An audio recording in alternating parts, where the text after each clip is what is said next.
Hello दोस्तों, आज के वीडियो में हम बात करेंगे टाइम ट्रेवल मशीन के बारे में तथा उससे जुड़ी सभी रहस्य के बारे में। तो सबसे पहले बात करते हैं टाइम मशीन क्या है और इसे किसने बनाया था। टाइम मशीन का संबंध गति से है। समय की सीमाएं लांघकर अतीत और भविष्य में पहुंचने की परिकल्पना तो मनुष्य करता रहा है। भारत में से कई साधु संत हुए हैं जो आंख बंद कर अतीत और भविष्य में झांक लेते थे। पौराणिक कथाओं के अनुसार देवी देवता एक ग्रह से दूसरे ग्रह और एक समय से दूसरे समय चले जाते थे। अब सवाल यह है कि यह काम मशीन से कैसे हो।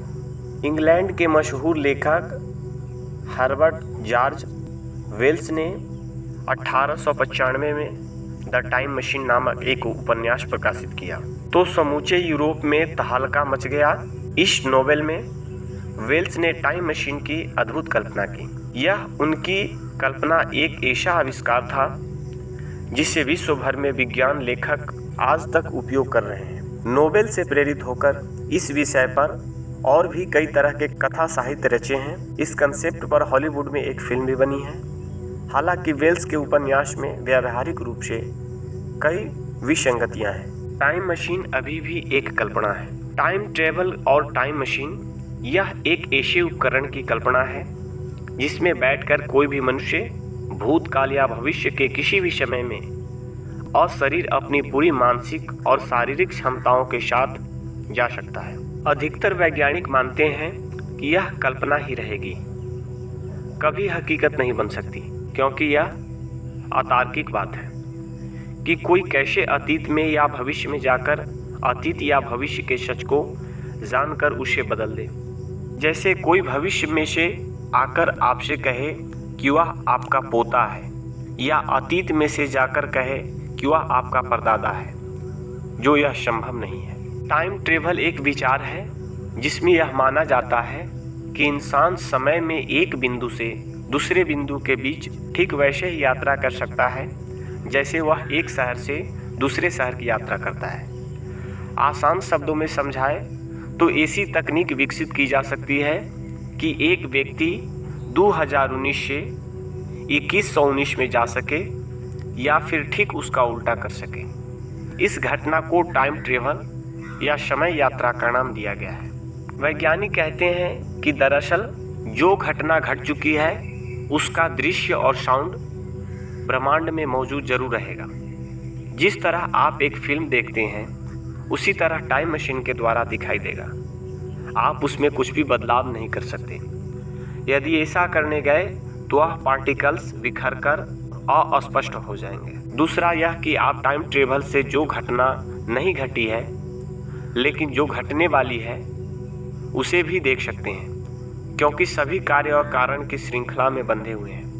हालांकि विद्वान यह भी मानते हैं कि भविष्य को जानकर वर्तमान में कुछ सुधार कर भविष्य को बदला जा सकता है, लेकिन अतीत को नहीं। टाइम ट्रेवल कैसे करें? H.G. वेल्स ने एक किताब लिखी थी द टाइम मशीन। इस बात को हमेशा एक वैज्ञानिक मिथक माना जाता रहा है और वैज्ञानिक सिर्फ कागजों पर ही इस बात को समझा पाने में सफल हुए हैं कि व्यक्ति समय की एक धारा से दूसरी धारा में जा सकता है।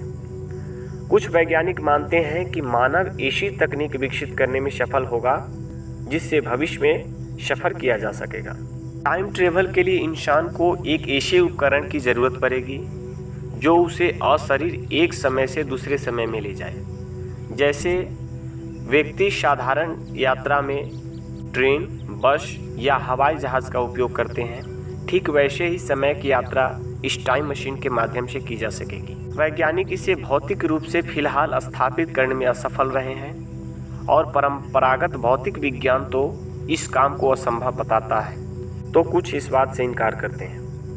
वैज्ञानिक का एक समूह यह मानता है कि भविष्य की जगह इंसान अपने भूतकाल के सफर पर जा सकेगा, क्योंकि वह समय के आयाम मानने से ही इनकार करता है। लेकिन भौतिकी की ही दूसरी शाखा यानी क्वांटम फिजिक्स में टाइम ट्रेवल को संभव माना गया है। टाइम ट्रेवल के लिए वॉर्म होल्स सिद्धांत का अक्सर हवाला दिया जाता है, जिसे आइंस्टीन रोजेस ब्रिज भी कहा जाता है। क्या हम भूतकाल में जा सकते हैं?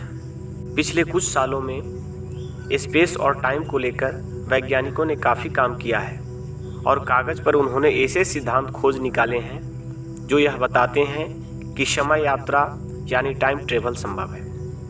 लेकिन इन सिद्धांतों को ज़मीन पर उतारने के लिए एक टाइम मशीन की ज़रूरत पड़ेगी, जिसका कोई प्रोटोटाइप भी आज तक तैयार नहीं किया जा सका है। क्या टाइम मशीन बनाई जा सकती है? भौतिक शास्त्र यानी फिजिक्स की दृष्टि से यह सत्य है, लेकिन अभी तक कोई टाइम मशीन नहीं बनी जिससे हम अतीत या भविष्य में पहुंच सकें। अब बात करते हैं क्या होता है टाइम डायलेशन।